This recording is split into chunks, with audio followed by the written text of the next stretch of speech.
What happens if we don't trust our people? What happens if we don't give them the room to fail, the room to try to do things in their own way? Very quickly, we train these people to wait for us to give them direction. We cause what is called learned helplessness. We trigger in them a unwillingness to stick their neck out, because every time they've done it in the past, we have shown distrust. We have overridden their decisions. We have second-guessed their direction. If we have a team that has learned helplessness, we are forced to manage their every move, because what we've done is we've disempowered them.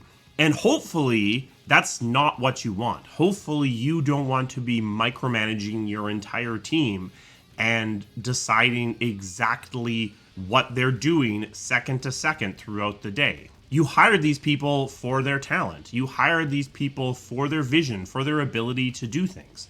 So if you aren't willing to let them get about it, then what you've done is you've probably overpaid for the resources that you're getting. If all you're letting them do is the most micro of tasks, then you can have very junior people in those roles.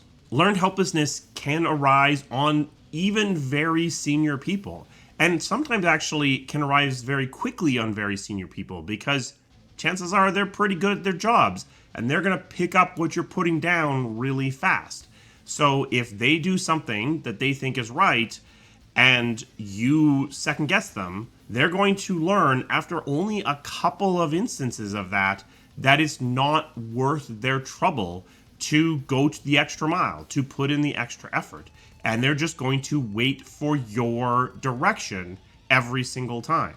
Now, assuming you actually don't want to micromanage your entire team, how do you prevent this learned helplessness? You need to give the members of your team room to fail. You need to let their decisions be the decisions of record for as long as you can. Even if they're not doing things the way you would do them. Even if you think this is going to come back and bite us in the ass, you need to give them that space to experiment, to fail in some cases, in order to learn, in order to have that agency. This isn't to say you can't provide feedback, and indeed, one of the ways you get a fully functional team that is able to stretch his legs is by having consistent, recurring feedback moments where they can hear what you think about the work they're doing. When you are providing feedback, whenever possible, you want to provide problem statements or feedback about your likes and dislikes as opposed to solutions. Be as specific as you can. Rather than saying the combat is too difficult, say it's too frenetic, or say that the enemies don't seem to be taking any damage from what I'm doing. And then see if they're able to act upon that feedback through their own solutions. And maybe their solutions won't be the same as what you would have chosen to do, but maybe that's okay. Let their decisions stand as much as you can. The earlier in the project you can give this freedom, the better, for two reasons. One, because you're building these habits into the team. You're giving them that agency. You're giving them that willingness to try things, to experiment, to push themselves.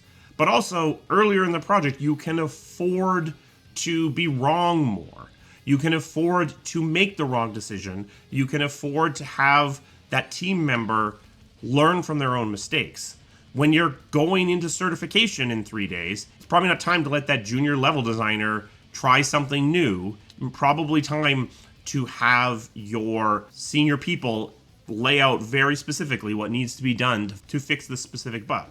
But if you can build this into your team early, you're going to have the benefit of turning junior people into senior people. You're going to have the benefit of more opportunities to introduce new kinds of gameplay mechanics and new kinds of visual language into your game, because more voices puts more things on the table.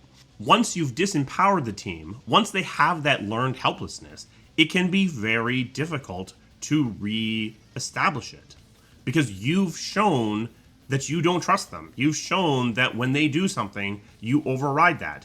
And to get them to try again is very difficult, because that's the pattern that they've fallen into.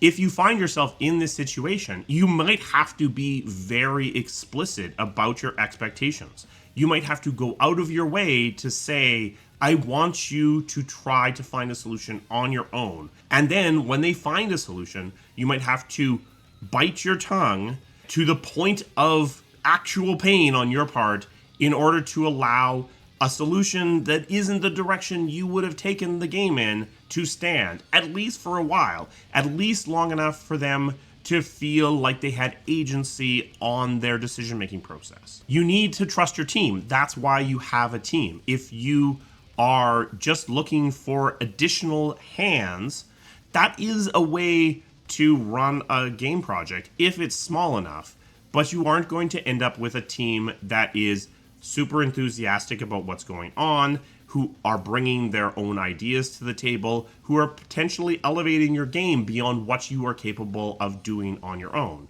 If you want to be the singular visionary, that's possible. There are teams run by that. It's not the way that I run a team. It's not the way I think a team should be run. But you can do that. Just don't be surprised when your team is constantly waiting on your direction for every step along the way. Even if this is something you value, even if you are willing to provide that agency to your team members, it can be very easy for this trust to be destroyed within your team. This has happened on teams that I've led on occasion, where I am delegating a lot of that agency down into the team, but then as it gets into the pillars, into the sub-teams, it's getting taken away by leadership within those sub-teams. Junior leaders can often feel like it is necessary for them to provide input on every aspect of the areas that they are leading. They may feel uncomfortable allowing things to stand without feedback.